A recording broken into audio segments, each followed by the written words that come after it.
Live from downtown Detroit, home of WDIV and Click on Detroit, Local 4 News at 11 starts now. Getting a break from the snow for a while, but we're going to trade it in for colder temperatures. Wait till you see the morning lows in the 4-zone forecast coming up. Back in the classroom tonight, the CDC issuing new guidelines on how in-person learning can continue immediately as long as proper precautions are taken. But first, thieves target a business that seniors depend on, and they're not the only one that's been hit. Glad you're with us tonight at 11. Anyone who's had their catalytic converter stolen off their vehicle knows how inconvenient that is. Not only is it expensive, but until you get it fixed, your muffler can be heard way across town. Jason Colthorpe live tonight. Jason, the thefts are exploding across Metro Detroit, and now a business that helps seniors is being targeted. Exactly, Kim, and we're talking about Pace, which is right behind me, Pace, Southeast Michigan. We're off Jefferson on McDougal. They've also been hit at their locations in Southfield and Dearborn. And those catalytic converters, thieves steal them. They get a few $100 for that. Down the line, it gets mined for the elements in there, including platinum. And as the price of platinum goes up, so too have these thefts. While we're hurt, we are angry as well. Pace Southeast Michigan uses its buses to get vulnerable seniors to medical appointments.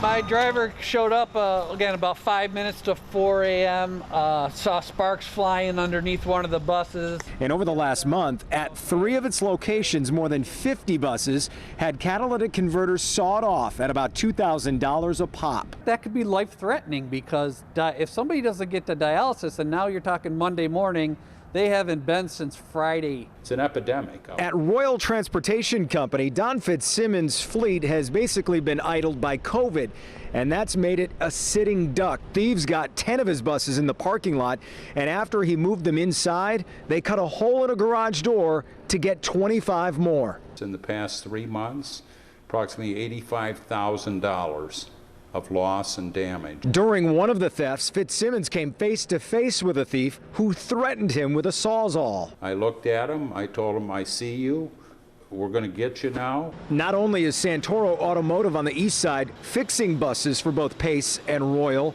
it has also been hit. It's a hot commodity, and they're not bashful. Santoro is seeing more catalytic converter thefts now than he's seen since the late 1980s. It's usually on a Monday morning we get the call that company calls in and says we got converters missing. Here's locations where the buses are at. Go pick them up. I don't think it ends with my company. This has become more widespread.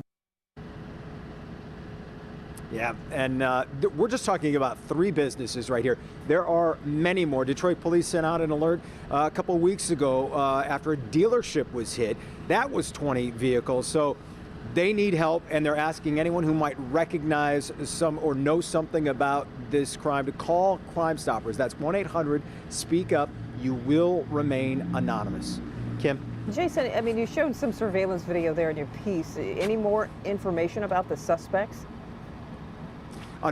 Description-wise, unfortunately, it's pretty generic, so that doesn't help. But they do think it's about a 3 to 4 man team. Vehicles, though, they do have some descriptions on vehicles that have been used as getaway cars. Older model SUVs. One was red. Another was a 2-tone kind of olive with beige trim. They're looking at that. Hopefully that rings a bell and maybe gets police jump-started on this case. Yeah. Kim? Crazy. Okay. Jason, thank you. We got breaking news just in from Highland Park, where police are investigating a deadly shooting. A man was shot while on his front porch. Tim Pamplin is on the scene with the night cam. Tim.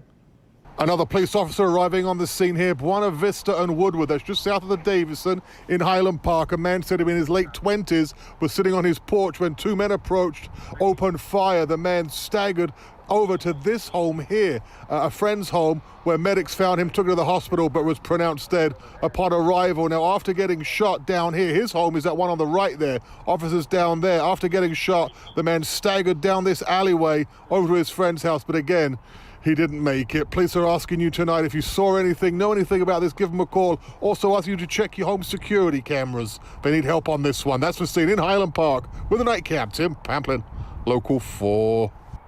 Okay, Tim, the snow shovels and snow blowers finally got some work today, and we're going to need them soon here again. Ben Bailey is tracking some cold, though, that sets in overnight, Ben. Yeah, definitely getting a little bit more winter-like even after the snow is gone. We've still got a couple flakes out there on Storm Tracker 4, but these are moving out. In fact, we saw a very thin line that was hanging around the north zone here for the last couple hours. A little bit of lake enhancement, a little bit of convergence, a little bit of everything there. It's over the border now and problem for Ontario to deal with, but totals were anywhere between 2 and 3 inches in most spots. Lakeport, big winner there at 4.1 inches. And now we go through a dry stretch, but it is not going to get any warmer. We're at 27 right now at Metro Airport. And I'll tell you, high temperatures don't look a whole lot different than that over the next 3 days. In fact, we'll wake up to 22, one of our milder mornings tomorrow, headed to 29 in the afternoon. But the impacts over the next 4 days are going to be from the cold. It's Thursday and Friday, especially in the mornings. And we're going to look at lows in your 4-zone forecast. You'll want to hang around for that in just a few minutes, guys. All right, Ben. Centers for Disease Control putting out new guidance tonight saying in-person learning for students should resume as soon as possible. Mara McDonald is live downtown. Now, Mara, the CDC says this is doable, but there are precautions that need to be in place. Devin, that's right. And I think that the sub-headline on all of this is the CDC says that while there has been COVID-19 transmission inside schools, and this is a quote, that schools have not been a meaningful source of community COVID transmission. U.S. school children need to go back to the classroom. That's the word from the CDC tonight, something parents across the metro have been becoming increasingly adamant about since the start of the school year. Chris Campo, a South Lyon parent, led this protest last August. She still can't believe the kids are out. You don't need to invent the wheel. It's already going. There's already schools that have implemented some type of a process that the kids are in school, and ones that maybe need to be quarantined, they've worked those issues out. In-person instruction, according to the CDC, if mask wearing and social distancing are followed, and if contact sports are not allowed, meaning cross country is fine, wrestling is not. The CDC also makes clear safe in-person learning relies on what else a community is doing to stop the spread of COVID. Researchers specifically point to limiting indoor dining as a measure to take to prevent community spread when COVID numbers start to climb. Back here live, according to the CDC, if schools are not spreaders of COVID in the community, then really what is? Well, essentially what we've heard all along, long-term care facilities and meat packing plants. We're live downtown tonight. I'm Mara McDonald, Local 4. Okay, Mara. Now, President Biden announcing he is increasing vaccine supply to make sure most adults are vaccinated by the end of this summer. President Biden says the U.S. is buying 200 million more COVID-19 vaccine doses. So far, about 22.7 million Americans have received at least one dose of a COVID vaccination.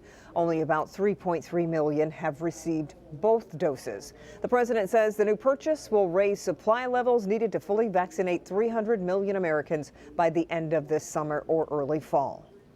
After review of the current vaccine supply and manufacturing plans, I can announce that we will increase overall weekly vaccination distributions to states, tribes, and territories from 8.6 million doses to a minimum of 10 million doses. Starting next week, that's an increase of 1.4 million doses per week. Following President Biden's announcement, Governor Whitmer released a statement reading in part, quote, "In Michigan, we have a plan to vaccinate 50,000 Michiganders per day, and this additional supply will go a long way to help us reach that goal," end quote. To date, more than 1.4 million doses have been delivered to Michigan, with 760,000 shots going into arms. Tonight, we're hearing more from law enforcement on the deadly riots at the U.S. Capitol. 150 people have been arrested since the insurrection 3 weeks ago, and more arrests are expected as the FBI says they have identified 200 people who took part in the riots. Also, the acting U.S. Capitol Police Chief admits the department knew about the possibility of violence and didn't do enough to prevent it. 2 Macomb County men were charged with murder today from their hospital beds. 19-year-old Darrell Banks and 20-year-old DeJuan Davenport are accused of shooting and killing 2 women last week outside the Nottingham Apartments in Clinton Township. The 2 were later arrested after crashing a Hellcat Dodge Charger into a pole on 8 Mile following a high-speed chase. They both face first-degree murder charges. Tomorrow, Governor Whitmer will deliver her State of the State address. It will not be in front of lawmakers at the state capitol due to the pandemic. It will be a virtual affair. We will carry it live for you here on Local 4 at 7 p.m.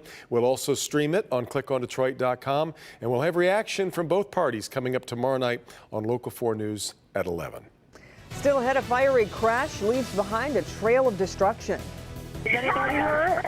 Yes, there's a guy outside in fire. What caused the violent wreck that destroyed a classic car and put 2 people in the hospital? The bodies of a Michigan couple and their 8-month-old child are found in a secluded area up north. What police are saying about their deaths and when they were first reported missing. But first, a delivery driver attacked and beaten while making a delivery in a downriver neighborhood. The house itself existed, but they weren't at that house. They were across the street. What he says happened as soon as he was approached by 4 men. Next.